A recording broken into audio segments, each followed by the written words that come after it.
यह एक छोटी सी स्टोरी है जिसे आप ध्यानपूर्वक सुने, स्किप ना करें प्लीज। एक बार एक जवान लड़का गौतम बुद्ध के पास आता है और कहता है, बुद्ध, मेरे मन में इतने अश्लील विचार क्यों आते हैं? मेरे मन में अक्सर काम वासना के विचार चलते रहते हैं, जिनके बारे में सोच सोच कर मैं अपना बहुत सा समय और ऊर्जा बर्बाद कर देता हूँ, जिनकी वजह से शांति नहीं रह पाता हूँ और हमेशा ही विपरीत लिंग के प्रति आकर्षण महसूस करता हूँ। बुद्ध ने मुस्कुराते हुए कहा, क्या तुम्हें पता है काम वासना होती है क्या? लड़के ने कहा, बुद्ध, मुझे ये तो नहीं पता काम वासना का मतलब क्या होता है, लेकिन ये जो कुछ भी है बहुत बुरी है। बुद्ध ने कहा, प्राकृतिक रूप से जो भी हमारे अंदर है उसकी कुछ न कुछ ज़रूरतें हैं।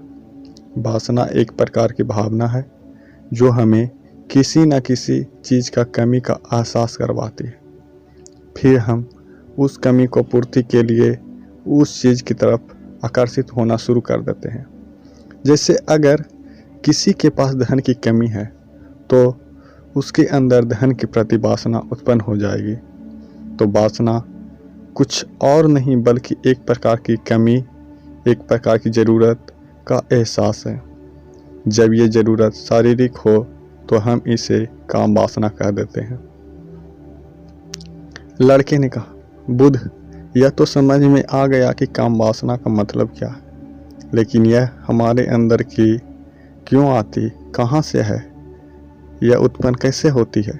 बुद्ध ने कहा, काम वासना कहीं से आती नहीं है, बल्कि यह प्राकृतिक रूप से हमारे अंदर ही मौजूद होती है और इसका होना जरूरी भी है, क्योंकि यह मानव जाति के विस्तार का आधार है। लड़के ने फिर पूछा, बुद्ध, जब काम वासना प्राकृतिक रूप से हमारे अंदर मौजूद है, तब फिर लोग काम वासना को गलत क्यों बोलते हैं?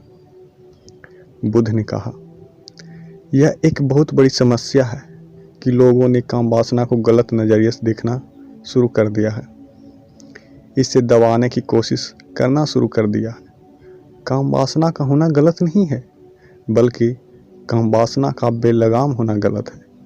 केवल उसी के बारे में हमेशा सोचना, केवल उसी के लिए जीना, केवल उसी को अपने जीवन का लक्ष्य बना लेना गलत है। बुद्ध ने उस लड़के से पूछा, तुम्हें क्या लगता है, क्या जानवरों में भी काम वासना होती है? लड़के ने कहा, हाँ बुद्ध, जरूर होती है, क्योंकि आखिर जानवरों को भी तो अपनी पीढ़ी आगे बढ़ाने की होती है। बुद्ध ने कहा, फिर हम जानवरों की काम वासना को गलत क्यों नहीं कहते? लड़के ने कहा, पता नहीं बुद्ध, आप ही बताइए। बुद्ध ने कहा, क्योंकि जानवर अपनी काम वासना का उपयोग सिर्फ संतति उत्पन्न करने के लिए करते हैं, उससे खुशी प्राप्त करने के लिए नहीं, और न ही सुख भोगने के इरादे से, क्योंकि जानवरों को प्रकृति ने इतनी सोचने समझने की क्षमता ही नहीं दी कि वह अपनी काम वासना को अपनी क्षणिक सुख का आधार बना सके, जबकि हम इंसानों ने अपनी सोचने समझने की क्षमता का दुरुपयोग करके प्राकृतिक में पाई जाने वाली हर एक चीज़ का अपने सुख और आनंद करने का प्रयास करते हैं। हम इंसानों ने काम वासना के साथ भी यही किया है, इसे अपने आनंद और भोग का आधार बना लिया है। जिस भावना को प्रकृति ने मानव जाति का अस्तित्व बनाए रखने के लिए हमारे अंदर डाला था, उसे हमने जीवन को सर्वोपरि लक्ष्य बना रखा है, और इंसानी काम वासना का यह बेलगाम होना ही उसके दुखों का कारण है। लड़के ने कहा, यह काम वासना हावी होती क्यों है, इसके बेलगाम होने का कारण क्या है? बुद्ध ने कहा, काम वासना के बेलगाम होने के मुख्य 4 कारण होते हैं। स्टोरी कंटिन्यू करने से पहले अगर स्टोरी अच्छी लग रही हो तो चैनल को सब्सक्राइब करें और वीडियो को लाइक कर लें। जिसमें से पहला कारण है जीवन में किसी बड़े उद्देश्य का होना। बुद्ध ने उस लड़के से पूछा, क्या जब तुम किसी काम में व्यस्त होते हो तब भी तुम्हारे दिमाग में अश्लील विचार आते हैं? लड़के ने कहा, नहीं बुध, जब मैं व्यस्त होता हूँ तो मेरे दिमाग में अश्लील विचार नहीं आते हैं।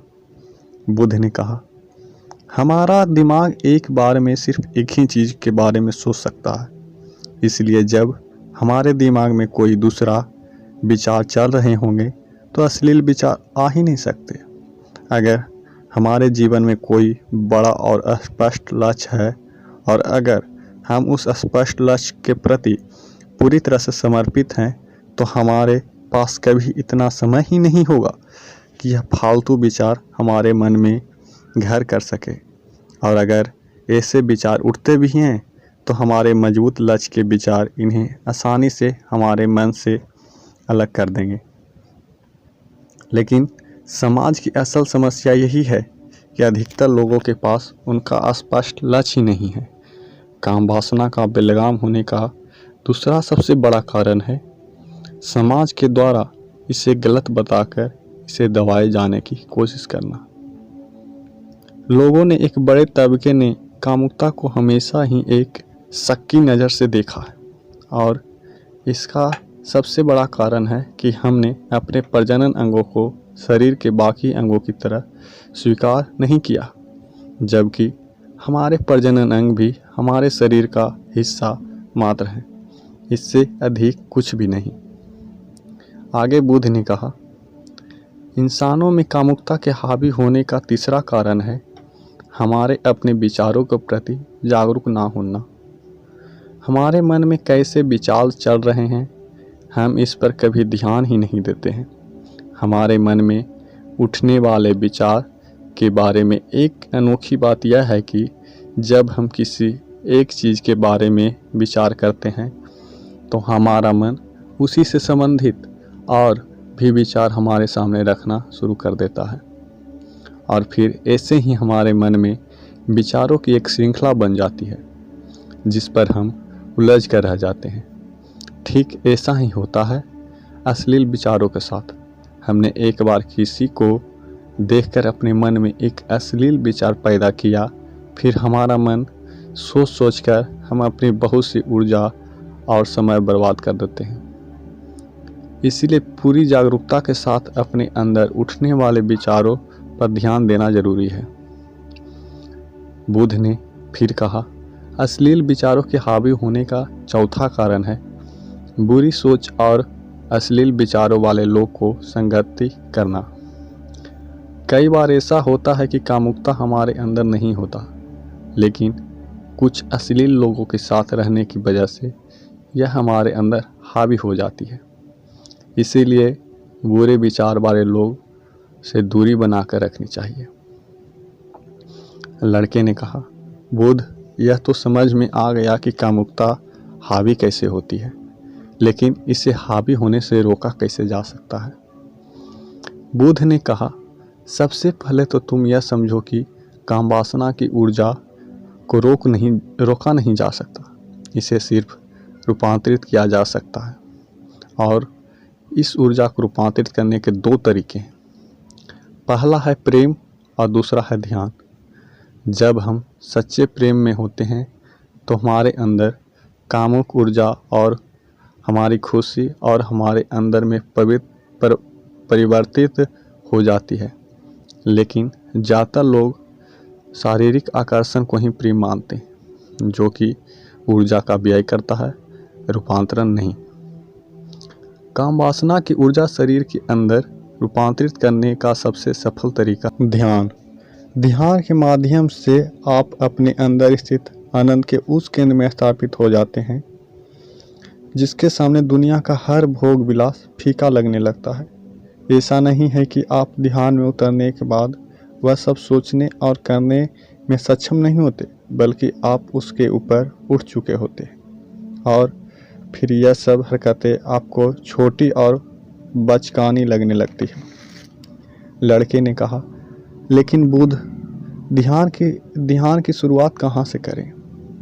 बुध ने प्यार से कहा, सबसे पहले तुम खुद के साथ अकेले में समय बिताना शुरू कर दो, क्योंकि जो इंसान जिसके साथ सबसे ज़्यादा समय बिताता है वह उसको सबसे ज़्यादा जानने लगता है। और जब तुम खुद को जानना शुरू कर दोगे तो यह सारे भौतिक सुख तुम्हें छोटे लगने लगेंगे।